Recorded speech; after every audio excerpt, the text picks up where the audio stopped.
Assalamualaikum warahmatullahi wabarakatuh. Jangan lupa buat di subscribe, terus dinyalain notifikasinya, dan juga di like videonya kalau misalkan suka. Oke, terima kasih. Welcome back to the Yo Art channel guys. Balik lagi bersama aku Ardian tentunya di channel Yo Art. Dan pada kesempatan kali ini aku bakal coba memberikan sedikit storytelling ya, sedikit cerita kepada kalian semua terkait dengan sugar glider dari masa ke masa.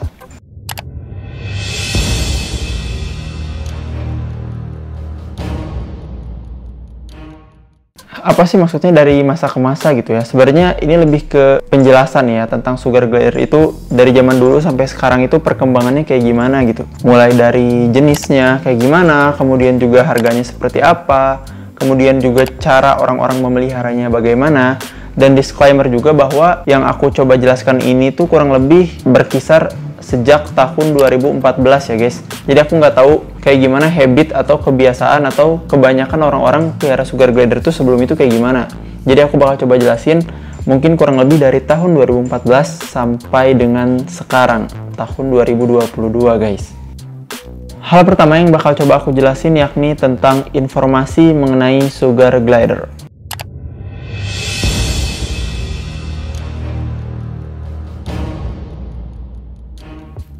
Zaman dulu, kurang lebih di tahun 2014-2015 lah, informasi tentang sugar glider itu cukup sukar ya, cukup sulit untuk kita dapatkan, baik itu di internet maupun di berbagai macam platform online lainnya. Itu cukup sedikit ya informasi yang bisa kita dapatkan. Dimana pada masa itu tuh aku masih inget banget bahwa website yang bahas tentang sugar glider itu paling kayak websitenya Om Sony Kantro yang memang dia sejak dahulu fokus pada sugar glider gitu. Kemudian juga selain itu penjelasan tentang sugar glider itu masih banyak didapatkan melalui literatur buku ya guys.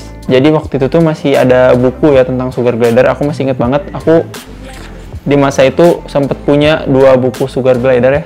Yang pertama itu Si Hewan Saku Yang Unik buatannya Om Sony Kantro. Kemudian juga yang satu lagi itu tentang berbisnis sugar glider atau apalah ya. Nanti aku coba sertakan gambarnya, aku lupa judulnya. Dimana fokus dari mempelajari tentang sugar glider itu sangat terbatas gitu ya, informasi yang bisa kita dapetin. Jadi nggak semudah sekarang untuk dapetin informasi tentang sugar glider guys. Jadi kalau misalkan kita telisik sampai saat ini ya, untuk mempelajari gimana caranya pelihara sugar glider itu udah gampang banget ya, di website banyak, di berbagai macam literatur ada, bahkan kayak di video-video kayak gini di YouTube juga banyak teman-teman yang fokus pada mengedukasi tentang sugar glider. Jadi sebenarnya kawan-kawan yang baru saat ini mulai pelihara atau baru mau pelihara, untuk kalian bisa memahami dan mengerti itu sudah sangat-sangat mudah gitu ya, gara-gara ada di mana-mana informasi tentang bagaimana cara kalian merawat sugar glider gitu guys.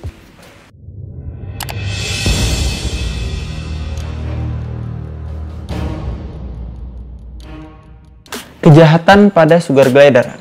Sebenarnya poin ini agak sedikit aneh dan mungkin banyak pertanyaan di benak kalian semua ya, yang saat ini udah pelihara sugar glider. Mungkin teman-teman yang udah pelihara dari dulu tahu banget ya, zaman dulu tuh saat beli sugar glider itu biasanya ditanya ini tuh captive breed atau yang memang ditangkarkan di breeding atau yang wild caught gitu ya, yang tangkapan alam. Gara-gara pada masa itu masih banyak banget peredaran sugar glider yang tangkapannya itu dari alam guys. Jadi masih bener-bener galak, bener-bener liar. Dimana pada masa itu sugar glider yang galak tuh ya anggapannya itu yang liar gitu ya, yang tangkapan alam. Sedangkan yang peliharaan, yang ternakan itu seharusnya jinak ya. Dan sebenarnya harusnya sekarang juga kayak gitu guys, pada jinak. Cuman mungkin sekarang kebanyakan breeder yang fokus pada kuantitas, tapi kurang fokus pada penjinakan si glidersnya sebelum mereka pasarkan. Pada masa itu, perbedaan harga dari sugar glider tangkapan liar dan juga yang ternakan itu cukup signifikan ya perbedaannya. Dimana untuk tangkapan alam itu pada masa itu tuh harganya mungkin di sekitar 250.000 ya seingat aku per ekornya, dengan kondisi yang super duper galak, kemudian juga kotor, Dan ya kalian tahu sendiri lah ya tangkapan alam kayak gimana. Jadi kita nggak tahu umurnya berapa, kita nggak tahu dia itu udah pernah reproduksi atau belum dan lain sebagainya. Jadi ya bener-bener fresh lah. Kita nggak bisa memastikan kondisi glidersnya kayak gimana, apakah dia bawa penyakit juga mungkin dan lain sebagainya. Berbeda dengan sugar glider ternakan, pada masa itu tuh harganya bahkan masih berkisar di antara 450.000 sampai dengan 500.000 guys. Untuk yang classic grey ya, jenis yang paling banyak dan paling umum dipelihara. Saat itu tuh harganya cukup signifikan, jadi otomatis banyak juga orang-orang yang dia ini pengen pelihara, tapi ya tentu budgetnya belum sampai atau belum cukup untuk membeli yang captive breed. Mereka membeli yang wild caught, meskipun dapat digarisbawahi bahwa semua yang captive breed atau ternakan pun ya memang sebenarnya berasal dari yang tangkapan liar dulu ya, sampai di titik mereka berhasil untuk mengembangbiakan si gliders tersebut. Gara-gara perbedaan yang cukup signifikan tersebut, banyak dari penjual-penjual sugar glider liar itu melakukan berbagai cara ya agar sugar glider liar mereka ini jauh lebih dilirik dan juga tetap laku di pasaran. Salah satu kejahatan terbesar yang saat itu banyak dan marak terjadi adalah pangkur, atau yang biasa dikenal dengan memotong gigi sugar glider. Jadi seperti yang kita ketahui, gliders itu dia punya dua gigi taring di bagian bawah, di mana itu sangat berfungsi untuk menggaruk atau mencabik dari makanan yang akan ia konsumsi.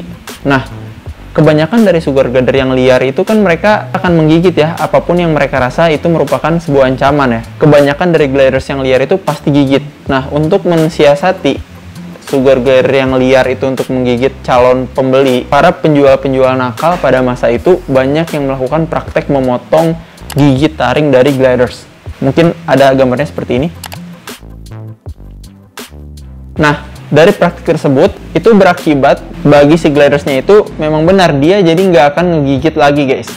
Namun, yang menjadi poin utama adalah gliders yang udah dipangkur itu kemungkinan besar usianya nggak akan lama. Kenapa? Karena gigi dari gliders itu berbeda dengan kebanyakan hewan-hewan pengerat ya, seperti tikus, hamster. Mereka itu kan kalau giginya dipotong atau diasah bakal tumbuh lagi ya. Berbeda dengan gliders yang merupakan hewan marsupial, saat giginya dipotong ya dia nggak akan tumbuh lagi ya. Saat giginya dipotong, itu justru akan melukai saraf dari gigi mereka dan berakibat lambat laun mereka bakal mogok makan, kemudian lama-lama malah jadi mati guys. Itu merupakan kejahatan yang paling yang paling banyak terjadi ya pada masa itu. Apalagi kebanyakan pedagang-pedagang dia nggak cuma jualan di pasar burung, tapi juga dia berjualan di depan mall ya. Mungkin buat teman-teman yang orang Bandung masih inget ya, yang zaman dulu masih suka main ke Bandung Indah Plaza atau BIP, itu di depannya banyak yang jual-jual hewan. Ya dulu tuh ada juga yang kayak gitu di sana. Jadi itu merupakan kejahatan yang terbesar. Kemudian ada juga kejahatan yang gak kalah besar yang saat itu marak terjadi, yakni adanya sugar glider yang di bleaching guys. Ya seperti yang kita ketahui ya, kalau bleaching di manusia itu rambutnya dicat jadi lebih terang untuk diwarnain. Begitu pula pada sugar glider saat itu. Jadi pada masa itu sugar glider kayak leucistic, platinum, creamino itu harganya masih jauh banget ya guys ya, sama classic grey. Itu bisa berpuluh-puluh kali lipat. Nah, banyak dari pedagang yang nakal ini berusaha untuk mengambil peluang dari kondisi tersebut. Jadi mereka itu ngecat sugar glider classic grey sedemikian rupa, aku pun nggak tahu ya detail cara mereka cat kayak gimana. Mereka cat, kemudian gambarnya tampaknya jadi seperti leucistic guys, seperti yang bisa kalian lihat ya. Jadi itu tuh hasil dari bleaching sugar glider. Nah, apakah si bleaching ini nggak apa-apa dilakukan gitu ya? Kalau jawaban dari aku pribadi, ini bener-bener dilarang ya sebenarnya guys. Kenapa? Karena bleaching yang mereka lakukan itu bener-bener di seluruh tubuhnya, mulai dari bulu bagian kepala sampai ke ujung ekor. Kebanyakan dari kita aja mandiin sugar glider itu biasanya dari leher ke belakang ya, kepalanya itu nggak kita sabunin ya. Lah ini dia warnain sampai ke bagian depan. Otomatis itu bener-bener berbahaya bagi si gliders, baik dari proses bleachingnya maupun setelah bleachingnya. Karena saat itu marak banget bleaching, dan salah satu cara paling mudah untuk membedakan sugar glider yang murni, yang asli dengan yang di bleaching adalah dilihat dari warna telinganya guys.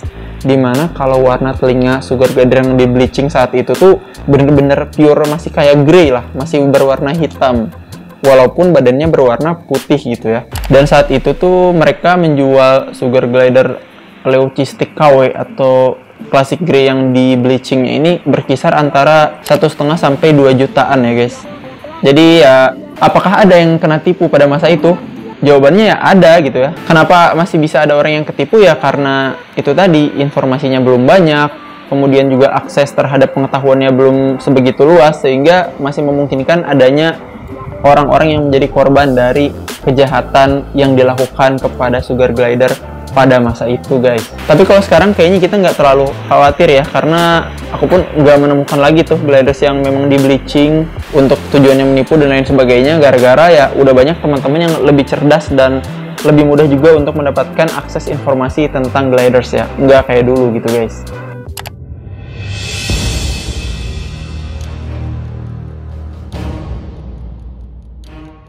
Jenis-jenis sugar glider. Nah, ini sebenarnya hal yang menarik guys, gara-gara jujur ya, jenis sugar glider di masa lalu itu lebih sedikit daripada saat ini gitu. Ya terlepas dari mungkin dari dulu yang jenis-jenis sekarang tuh udah ada juga tapi belum banyak yang punya, tapi zaman dulu tuh bener-bener apa ya, bener-bener jenis sugar glider itu yang banyak beredar ya, cuman classic grey, kemudian white face, kemudian juga mosaic, leucistic, platinum, creamino, dan juga albino. Udah itu doang gitu ya. Jadi berkutat di sana. Kemudian juga kalau misalkan sedikit membahas tentang harganya ya. Jadi zaman dulu tuh harga sugar glider itu masih benar-benar tinggi banget guys. Untuk yang bisa disebut morph atau gliders yang mosaik ke atas lah ya, dia punya genetik khusus. Pada masa itu classic grey aja masih dibanderol sekitar 450 sampai 500 ribu ya di tahun 2015-an guys. Seperti postingan pertama yang kalian bisa lihat.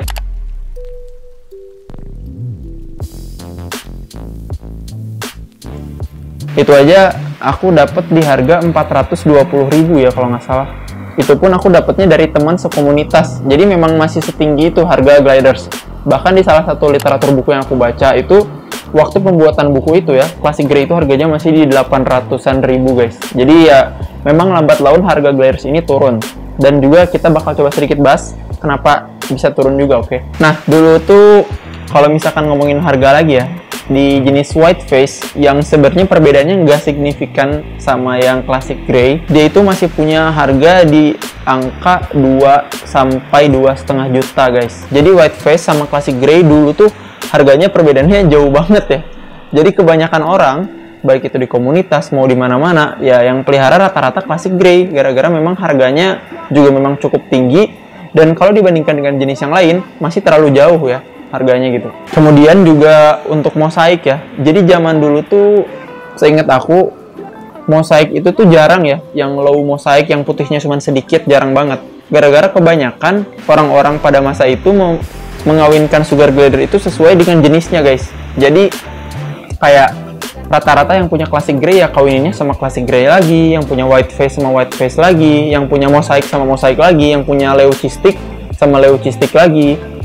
Kemudian juga paling leucistic sama platinum, yang anaknya masih bisa jadi platinum atau leucistic. Jadi pada masa itu tuh belum banyak perkawinan campur-campur kayak sekarang ya. Bisa dibilang sekarang tuh banyak banget teman-teman yang memelihara gliders itu jantannya jenis apa, betinanya jenis apa, dari jenis yang berbeda gitu. Sebenarnya tujuannya bagus ya, biar anaknya ini mempunyai genetik yang lebih luas cakupannya. Tapi di satu sisi yang lain adalah justru malah terjadi penumpukan jenis gitu. Contohnya kayak dulu tuh classic grey itu jarang banget dikawinin sama mosaik ya. Jadi rata-rata mosaik sama mosaik, dan mosaik pun harganya masih mahal banget ya. Itu range-nya tuh di atas 3 jutaan rata-rata untuk mosaik. Jadi masih jarang yang punya juga. Kalaupun ada yang punya, rata-rata mereka langsung punya sepasang gitu ya mosaiknya.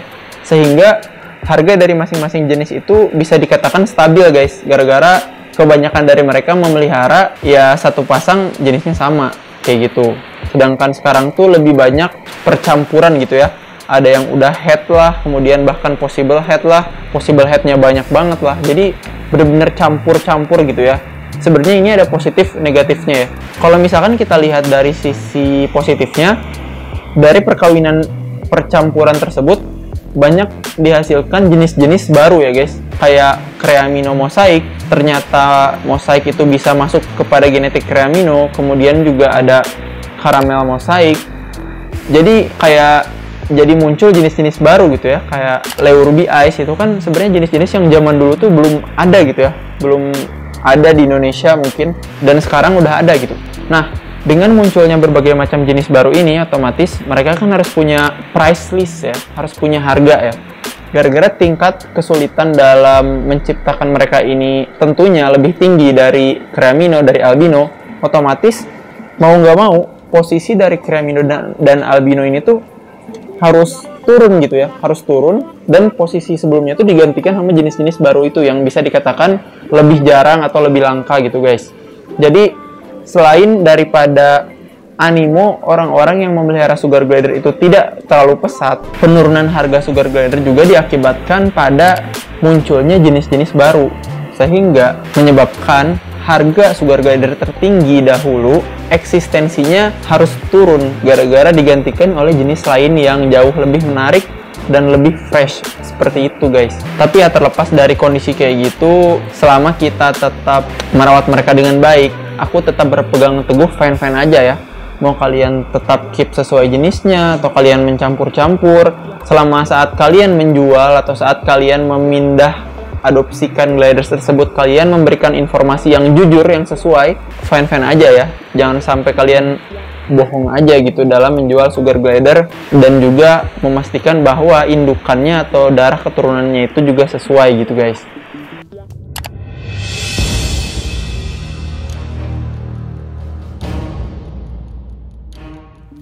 Kemudian, terlepas dari berbagai macam perubahan yang terjadi pada sugar glider, tentu akan selalu ada manusia di dalamnya. Ada orang-orang di dalamnya yang konsisten untuk memelihara, konsisten untuk melakukan edukasi, konsisten untuk beternak, dan konsisten untuk tetap membuat sugar glider ini eksis sebagai hewan peliharaan, yakni seperti halnya komunitas-komunitas yang ada di Indonesia ya. Banyak banget sebenarnya komunitas sugar glider di Indonesia guys. Termasuk yang aku ikutin juga ada Cimahi Sugar Glider Community, kemudian juga ada KPSGI, dan sebenarnya di berbagai macam daerah itu setahu aku ada ya komunitas. Jadi itu bisa menjadi salah satu wadah buat teman-teman sekalian mempelajari lebih dalam tentang sugar glider langsung kepada ahlinya di masing-masing daerah ya. Jadi mungkin buat teman-teman yang berasal dari komunitas, boleh tulis di kolom komentar gitu ya, biar lebih banyak orang-orang tahu bahwa di daerah tersebut tuh ya ada gitu ya komunitas, sehingga selain daripada orang-orang tahu keberadaan komunitas tersebut, juga bisa meningkatkan animo kembali para pecinta sugar glider gitu, baik dari segi kontes yang bakal diselenggarakan, kemudian juga orang-orang yang makin tertarik dan membuat semakin banyak orang-orang familiar dengan apa itu sugar glider ya. Jadi di sini juga merupakan salah satu misi aku untuk membuat sugar glider ini semakin luas dan semakin dikenal oleh banyak orang. Tanpa harus menjatuhkan, tanpa harus menjelekkan, mari sama-sama kita bangun ekosistem para penghobi sugar glider dengan jauh lebih baik lagi ke depannya. Jadi dari masa ke masa itu harapannya menjadi semakin baik ya. Mari kita sama-sama untuk saling membangun ya. Saling membangun, memberikan edukasi kepada orang-orang yang baru mau pelihara, kemudian juga tidak menjelek-jelekan, tidak melakukan black campaign kepada sesama pecinta sugar glider, dan dengan terciptanya hal tersebut itu bisa membuat ekosistem para penghobi sugar glider jauh lebih indah lagi. Kurang lebih kayak gitu aja yang bisa aku jelasin. Mohon maaf apabila ada salah-salah kata. Dan kalaupun dari kalian ada komentar, masukan, dan saran, kalian boleh langsung tulis di kolom komentar. Kurang lebih kayak gitu aja. Sekian dari aku. Jangan lupa buat like, comment, dan subscribe. Dan sampai jumpa di konten selanjutnya, oke? Bye-bye.